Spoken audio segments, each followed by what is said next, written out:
Boa noite, meus irmãos, que a paz de Deus esteja com todos nós. Meu nome é Silvia Ramos. Eu fui incumbida de conversar um pouquinho com vocês sobre o Evangelho segundo o Espiritismo, capítulo 22, Não separeis o que Deus juntou. Eu espero que possa ser uma noite proveitosa para todos nós e que a partir daqui a gente consiga usar com um pouco mais de destreza os conhecimentos do Espiritismo ao nosso favor. Vamos lá? Bom, falando sobre o tema, né? Pensando sobre o tema, não separeis o que Deus juntou, eu estava refletindo sobre a forma com que a gente popularmente enxerga o casamento. E aí me vieram várias frases na cabeça, ditos populares, frases, símbolos, que me remeteram ao que a gente considera como casamento hoje em dia. Popularmente falando, tá? E aí me veio frases assim: casa, se não der certo, separa. Quem nunca ouviu, né? Essa frase, principalmente dos mais jovens, né? Porque antigamente as pessoas achavam que casamento era para sempre e tal. Mas conforme a gente foi avançando nos séculos, a ideia dos mais jovens era que casamento é uma coisa que é possível ser desfeita, se não der certo, separa. E aí isso foi tomando um grau de facilidade muito grande. O não dar certo, separa. Ficou muito fácil separar, né? Então a gente escuta muito essa frase por aí. Outra: se não ficar comigo, não fica com ninguém. Uma frase que pode ter um peso aí de posse, de desequilíbrio, né? Mas a gente ainda ouve muita gente falando esse tipo de coisa, né? Como se o fato de você querer estar com alguém fosse soberano à opinião do outro. Então aí é uma vivência perigosa que a gente precisa estar atento.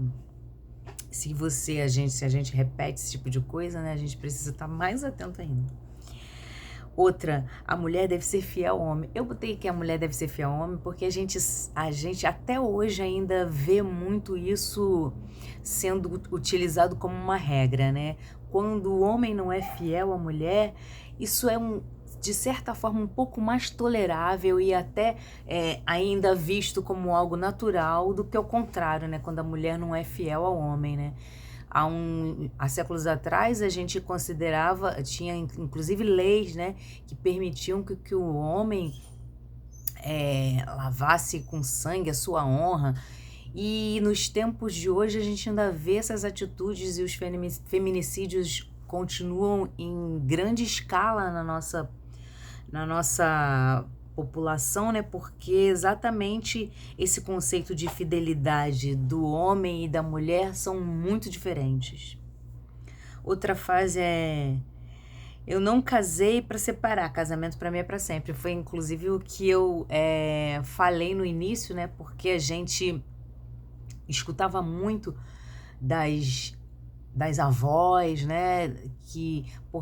Porque em termos de sociedade, uma mulher separada era mal vista, ela era rechaçada, ela não tinha um lugar na sociedade. E segundo, porque o casamento te dava uma possibilidade de sustento, porque a mulher não podia trabalhar. Então e fora que em termos de status a mulher casada era respeitada, né? E a separada não era. Então tinham questões que pesavam muito para que essa frase tivesse efeito. Inclusive a gente era testemunha, né? Foi testemunha de alguns casamentos que não existiam mais de fato, né? Mas que continuavam existindo ali no papel ou no convívio, porque o separar era algo que a pessoa considerava impraticável, absurdo, né? Impossível, e se aguentava todo tipo de coisa por causa disso, né? Tanto o homem quanto a mulher, mas muito mais a mulher, né? Pela história de machismo que a gente tem na nossa sociedade. Outra frase é: o casamento é uma instituição falida. Teve um tempo que isso era forte, né? As pessoas falavam muito isso, repetiam com um certo ar de que estavam sendo extremamente intelectualizadas falando isso, né? Porque pô, era uma visão mais moderna do casamento, que as pessoas que se apegavam ao casamento estavam ultrapassadas, estavam, né, totalmente fora do contexto da sociedade atual, que isso, o casamento não tem importância nenhuma.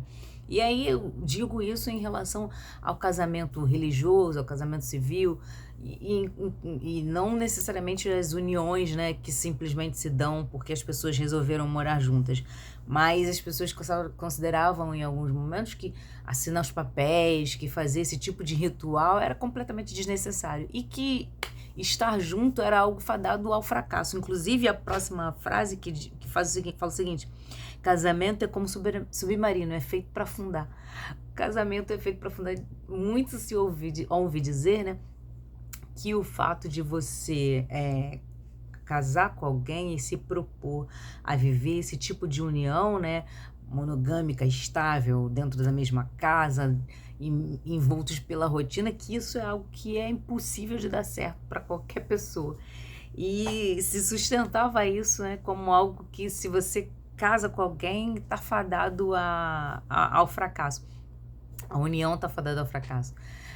As pessoas se apegavam ao fato de que namorar é muito melhor do que casar, né? Porque casar no começo é até bom, mas depois, às vezes, desanda de uma forma que a gente não tem controle. Então, diante dessas frases populares, inclusive as visões, quando a gente fala de algumas visões populares do casamento, a gente vê símbolos representando o casamento como algemas, como coleira, como prisão. Os homens, inclusive, né, dentro dessas comemorações de casamento, usam o pesar, né? Ah, coitado e tal, tá casando, foi preso, foi algemado, já era, perdeu, como se a solteirice fosse algo muito melhor do que o casamento, né? E aí a gente se pergunta por que então que a pessoa tá casando, né? Se acha que é tão ruim. Então, teoricamente, a gente tem muitos conceitos do casamento que são, de forma geral, negativos. E aí a gente sempre se pergunta, teoricamente, porque teoricamente as pessoas que estão naquela relação, né, se propondo a casar, elas estão de comum acordo que querem fazer aquilo. Ninguém está fazendo obrigado, não mais pelo menos, né? Pelo menos não mais normalmente. Então, por que casam? Por que o casamento é visto dessa forma?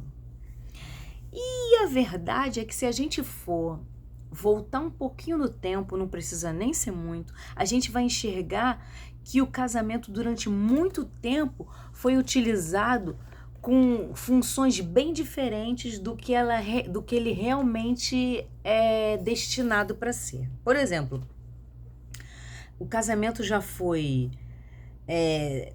moeda de troca, né? Moeda de troca ao longo dos séculos. Ele já foi arranjo financeiro, ele já foi união política, ele já teve o intuito de a pessoa era prometida, né? Os casais eram prometidos desde que antes de nascer. Antes de nascer, eles já falavam, porque fulano é da Inglaterra, esse ciclano é da não sei da onde, da Espanha, então eles, para poder a gente unir forças aqui nos nossos exércitos, esses dois vão ter que casar. E aí não importava o que eles achavam dessa união, nem se conheciam, se não se conheciam, eles iam concretizar essa união em prol, né, daquelas nações que estavam envolvidas. Religiosamente falando, o casamento também foi visto como prisão por muitos séculos, principalmente pelas mulheres, né, que casavam obrigadas, casavam porque o pai ou a mãe queria, e também se viam obrigadas a casar com homens muito mais velhos, se viam obrigadas a casar porque engravidavam, e isso era uma coisa que manchava você na sociedade, então precisava limpar a sua honra e tal, você tinha que casar. Então, como uma relação, né, pautada nisso, tinha aí um grau muito grande de probabilidade de dar errado, né? Também o casamento foi visto como esconderijo para alguns homens que não aceitavam ou ainda não aceitam a própria sexualidade, né? Tem muitas pessoas que têm uma sexualidade, mas não aceitam e buscam no casamento, né, manter isso de alguma forma velado, ou negar isso de alguma forma. Então, Diante disso, é muito difícil a gente conseguir compreender essas uniões pautadas nessas perspectivas, né, pautadas nessas referências, como algo que vá, de alguma forma, perdurar, que vá criar raízes e frutificar como uma árvore e o processo todo que a gente compreende como crescimento. A verdade é que o casamento sempre esteve ligado a coisas negativas e a gente afastava assim o casamento do seu verdadeiro propósito, que seria uma união de almas pelo amor. Quando a gente fala de uma união de almas pelo amor, a gente está falando de um casamento que a gente pouco conhece aqui no nosso planeta.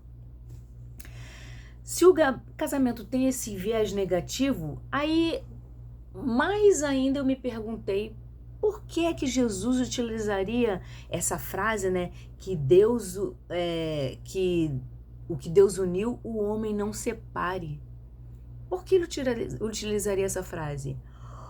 Ou não separe o homem, o que Deus juntou, dependendo da tradução. Por que Jesus utilizaria essa frase se para nós, em grande maioria das vezes, o casamento é vinculado a coisas negativas? E aí pesquisamos e lendo os textos do próprio Evangelho do Espiritismo, o próprio texto do Livro dos Espíritos, a gente cai em algumas reflexões que são importantes a gente parar para pensar. Seguinte, vocês acham que ele estava falando dessa união, desse casamento que a gente conhece? Eu me perguntei isso, vou dar um tempo para vocês responderem. Vocês acham que ele estava falando dessa união, desse casamento que a gente conhece? A resposta aí pode ser sim e pode ser não. Para ela ser sim, existem alguns pontos. Então, ele estava falando sim desse casamento que a gente conhece. Por quê? Sim, porque a união dos seres é fator primordial para a evolução. Aí a gente vai lá em Lei de Sociedade, né? Lembrar que o quanto é importante nós estarmos nos relacionando um com os outros. E essa união que a sociedade prega, né? E que a gente vai para o âmbito familiar, ela tem um peso muito maior. Porque é a partir da família, né, que toda a sociedade se cria, né? A partir daqueles laços familiares e daquela união e de como aquela união é propagada dentro daquele núcleo, né? De que forma as pessoas aprenderam a se relacionar, de que forma as pessoas aprendem a interagir com o outro, isso influencia completamente na sociedade. Lá, no Livro dos Espíritos, questão 695, Kardec pergunta: será contrário à lei da natureza o casamento? Os espíritos respondem: é um progresso na marcha da humanidade. Sua abolição seria regredir à infância da humanidade e colocaria o homem abaixo mesmo de certos animais que lhe dão o exemplo de uniões constantes. Os espíritos deixam bem claro que o casamento não é uma união falida ou algo feito para acabar, né? Que com o tempo, com o processo evolutivo, a gente vai deixar de se casar. E aqui eu não falo, né, de papel ou de casamento enquanto cerimônia religiosa, mas de união de seres, né? Seres afins que se unem por amor. Esse propósito, esse tipo de união não vai acabar. E ele é um ponto determinante para mostrar o quanto a gente evoluiu enquanto sociedade e enquanto seres humanos também.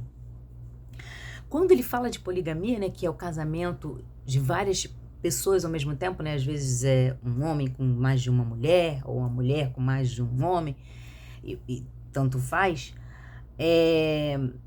respondendo a Kardec sobre isso, lá no Livro dos Espíritos, na questão 701, ele fala o seguinte: o casamento, segundo a vista de Deus, tem que se fundar na afeição dos seres que se unem.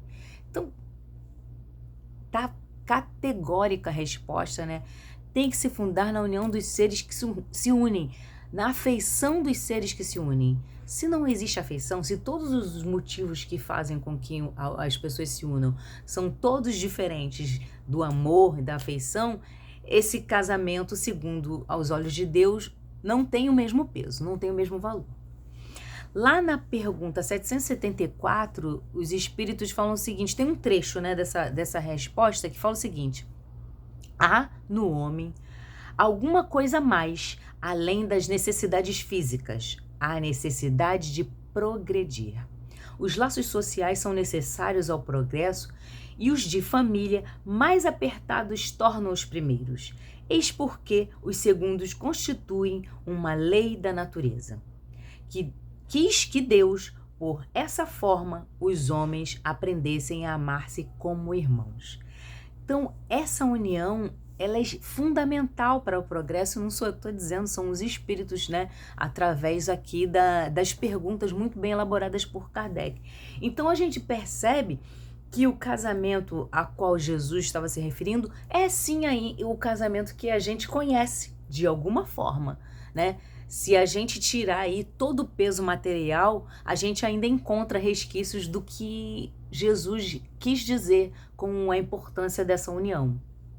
Já a gente também pode dizer que não era esse casamento que Jesus estava falando, quando a gente se pergunta o seguinte: por que ainda não chegamos a um grau de evolução, digo, né, na sua maioria da população, tá? Para vivenciarmos a plenitude da união do casamento na Terra. Então, se a gente parar para pensar no nosso grau evolutivo e na nossa capacidade de interagir com o outro, socialmente falando, né? Porque essa moralidade influencia diretamente nas interações que a gente tem, na forma com que a gente vivencia as nossas emoções, o nosso amor, porque esses sentimentos são parte de nós, né? Então, se nós ainda somos muito imperfeitos, muito endurecidos, esses sentimentos vão estar também endurecidos e imperfeitos.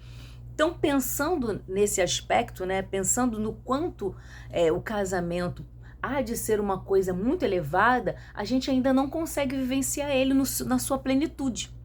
Então, eu fui procurar algumas classificações dentro do Espiritismo a respeito dos tipos de união existentes na Terra, para poder a gente entender onde é que a gente se enquadra. Fala, poxa, casamento é algo importante para o nosso processo evolutivo, ok, mas a gente aqui na Terra ainda não tem condições de vivenciar o casamento na sua plenitude.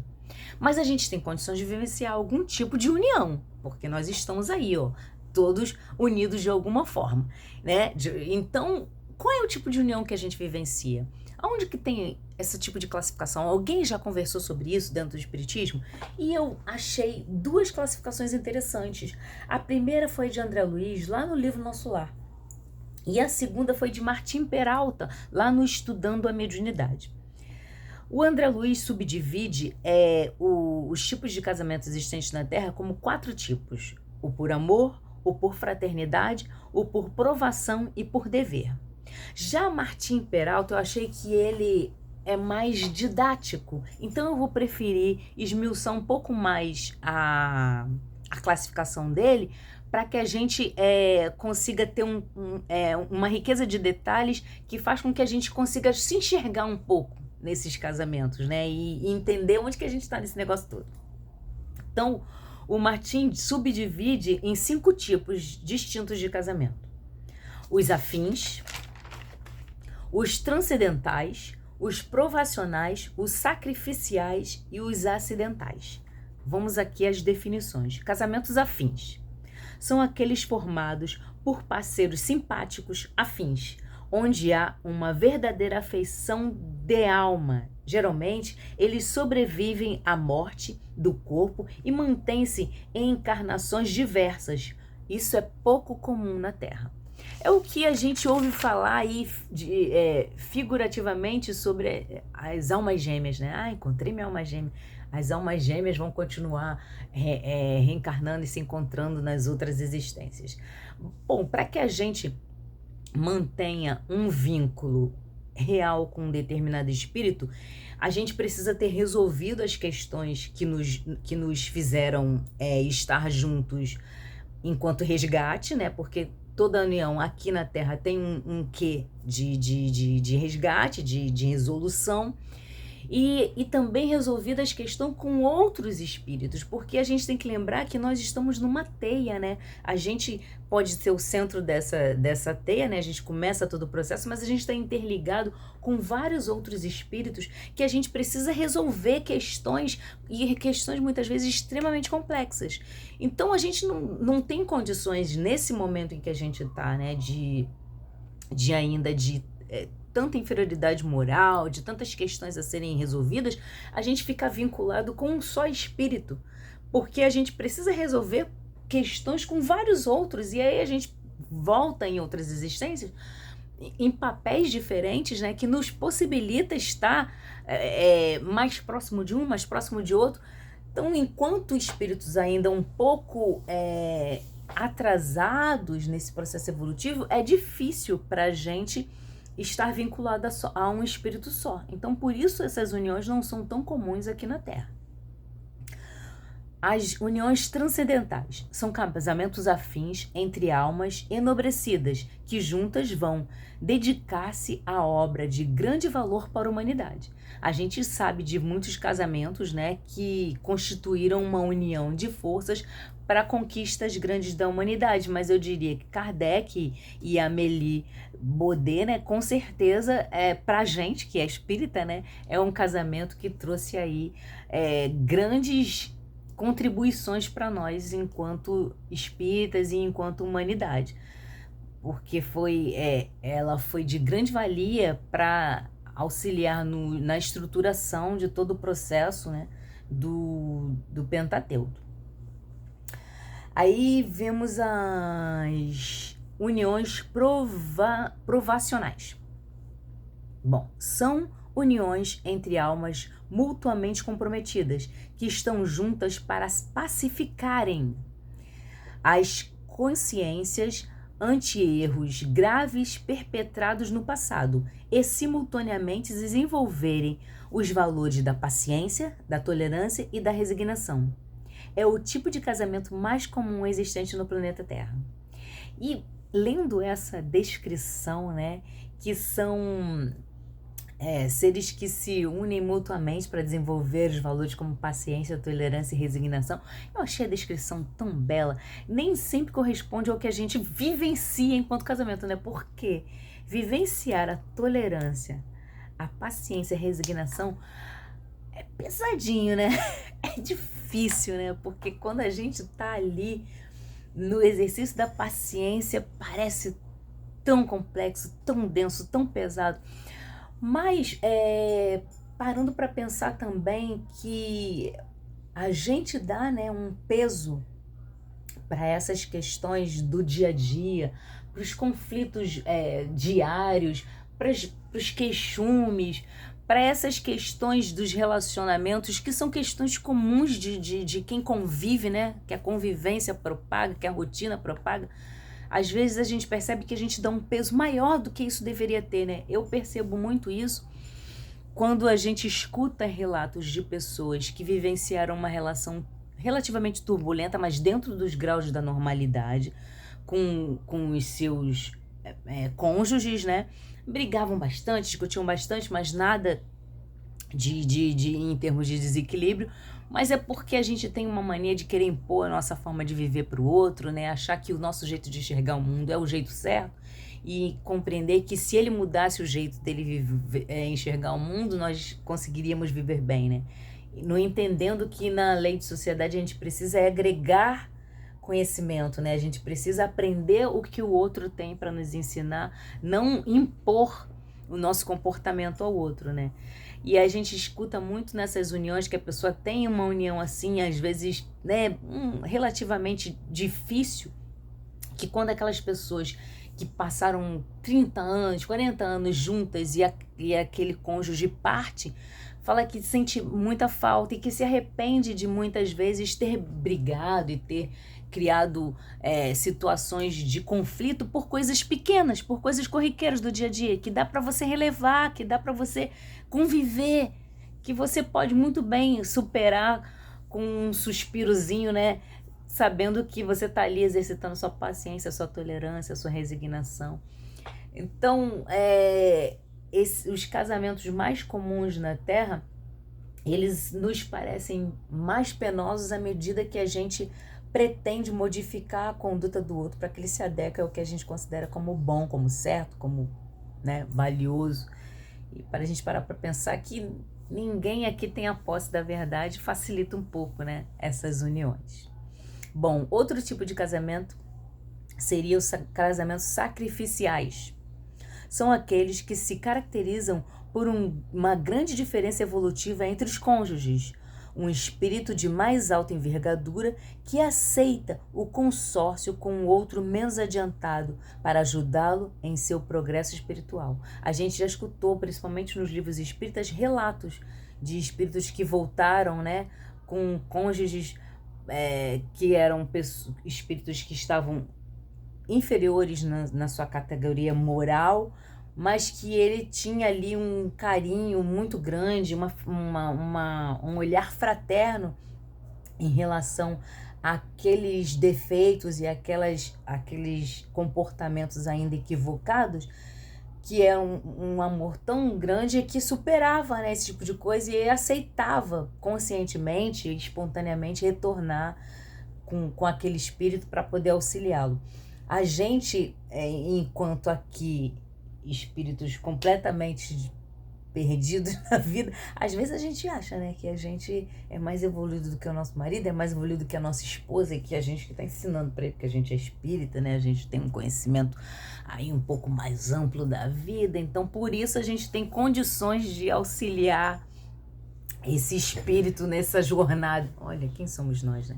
A gente não está fazendo casamento sacrificial não, porque geralmente nós estamos mais ou menos no mesmo patamar evolutivo, né? Então, enquanto casamento aí, normalmente, nós estamos mais para os provacionais do que para os sacrificiais. E tem também os casamentos acidentais, que são os casamentos que não foram programados no mundo espiritual. E eu quero frisar essa questão de não foram programados no mundo espiritual, porque eles obedecem apenas a afeições físicas sem raízes na afetividade sincera. Eu acredito também que esses casamentos possam ser comuns dentro de um planeta tão materializado quanto a Terra, né? Por quando a gente escolhe as pessoas para estarem ao nosso lado pelas questões físicas, pelas questões financeiras, né? Quando as nossas escolhas são pautadas nesses pontos, provavelmente os nossos casamentos vão ser casamentos acidentais. Mas é importante dizer que um casamento acidental, que é um casamento que não foi programado na espiritualidade, não quer dizer que aqueles espíritos não tenham nada a ver, entendeu? Espíritos que, poxa, não tinham nada para resolver, muito pelo contrário, são espíritos que se encontraram por acaso. Não é assim que acontece. Os casamentos acidentais, a gente usa o Martim Peralta usou esse termo, mas a gente tem que tomar cuidado porque não existe nenhuma união, né, que ocorra sem que esses espíritos tenham algum tipo de questão a ser resolvido, a ser vinculada e alimentada. O que acontece é um momento inoportuno, porque de acordo com a nossa evolução, a gente vai ganhando maturidade, vai aprimorando moralmente, né, os nossos sentimentos, e aí a gente está mais pronto para resolver situações mais complexas.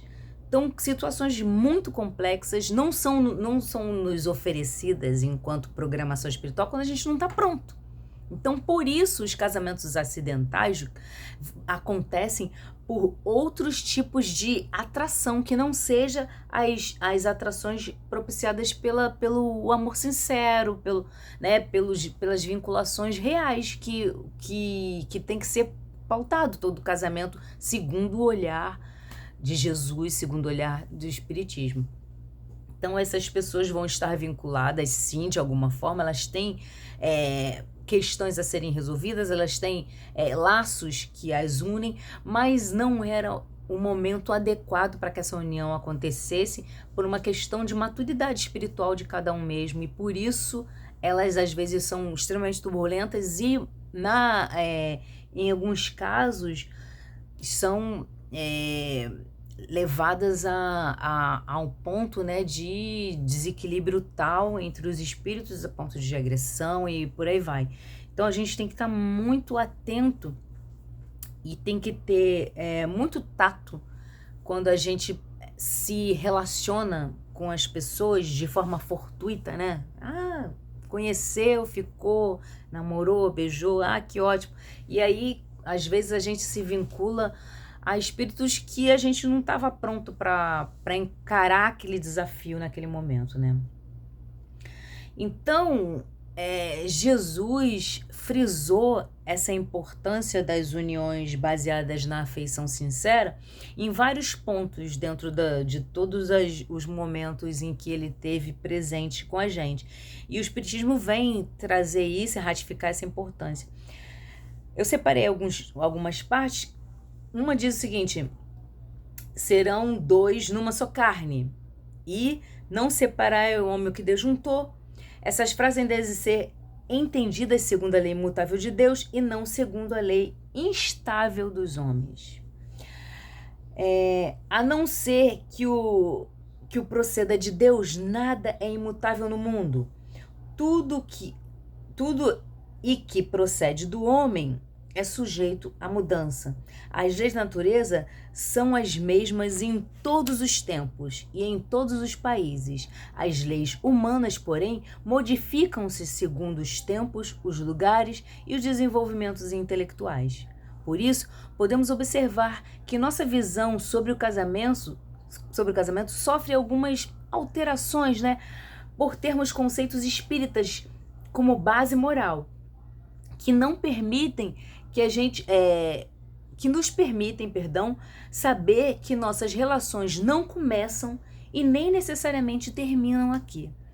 A verdade é que saber que as nossas relações não começam e não terminam aqui nesse plano terrestre faz muita diferença. E saber que o casamento é extremamente importante para o nosso processo evolutivo também o faz. Mas é importante que a gente se atente muito para que a gente não utilize o espiritismo de forma equivocada, validando uniões que são desequilibradas, que estão em termos de vibração completamente perdidas. A gente tem que ter muito cuidado para não validar esse tipo de coisa. Quando a gente fala em violência, tanto física como psíquica, a gente não está falando das uniões pautadas no amor e na afetividade. A gente está falando de uniões desequilibradas, uniões acidentais, uniões que podem levar a um ponto muito sério de interrupção de uma existência que é extremamente importante para a gente. Então a gente tem que estar muito atento a esses critérios, porque às vezes as interpretações, né, as nossas interpretações, a gente usa como base alguns conceitos do espiritismo, algumas passagens da Bíblia para justificar determinadas coisas, né? Como falou, não pode separar nunca, porque o que Deus juntou, o homem não pode separar. Mas quem disse que foi Deus que juntou? Como é que você reconhece uma união feita por Deus? Porque não é o sacerdote ou um palestrante ou alguém, né, um padre, seja lá o que for, que valida uma união para ela realmente ser motivada por Deus, né, vivenciada com afetividade, por aí vai. Não é isso que faz uma união realmente ter esse cunho. O que faz a união ter esse cunho é o amor. É o sentimento que une as pessoas. E esse amor é aquele amor que Jesus fala lá, que tudo suporta, que tudo aceita, que tudo respeita, mas que busca sempre o equilíbrio e a harmonia. Então nós, enquanto espíritos, para estarmos evoluindo, a gente precisa estar em equilíbrio físico e psíquico. Se é assim, e espiritual, se esse equilíbrio se dissolve no meio da turbulência da sua relação, Não é dessa relação que o Espiritismo está falando. Então a gente pode ter certeza que as nossas uniões não são baseadas no acaso, mas que, enquanto espíritos eternos e perfectíveis, nós podemos, ao longo das vidas, buscar momentos mais adequados, moralmente falando, para determinados resgates. É importante a gente rever os nossos conceitos, entendendo por que nós estamos unidos a um determinado espírito e os frutos dessa união, né, não só em termos de filhos e parentela consanguínea, mas os frutos em termos de sentimento. O que se frutifica dessa união? Para a gente perceber se ela é válida nesse momento, se ela é agradável aos olhos de Deus e se é dela que Jesus falava quando disse que o homem não deve separar aquilo que Deus juntou.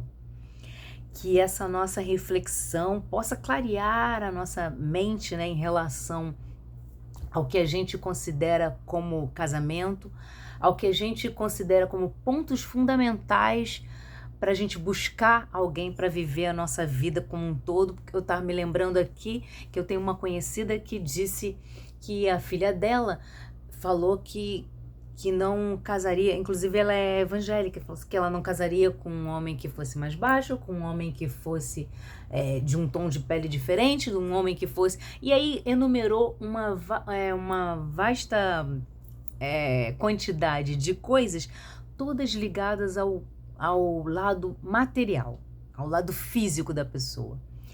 E aí eu fiquei pensando, cadê os critérios que tratam das questões morais? Falar, uma pessoa que me trate bem, que me respeite, que me ame, isso daí tá subentendido? Será que tá subentendido mesmo? A gente precisa parar para pensar se a gente, quando faz a escolha para ter alguém do nosso lado, o que a gente está usando como critério para fazer essa escolha. Porque aí sim, a partir dessa escolha, a gente tem uma grande probabilidade de construir uma união agradável aos olhos de Deus e que nos proporcione a possibilidade de uma evolução moral, concreta e sólida. Que Deus abençoe as nossas escolhas e nos fortaleça na nossa caminhada em busca de nós mesmos. Que assim seja, gente. Boa noite.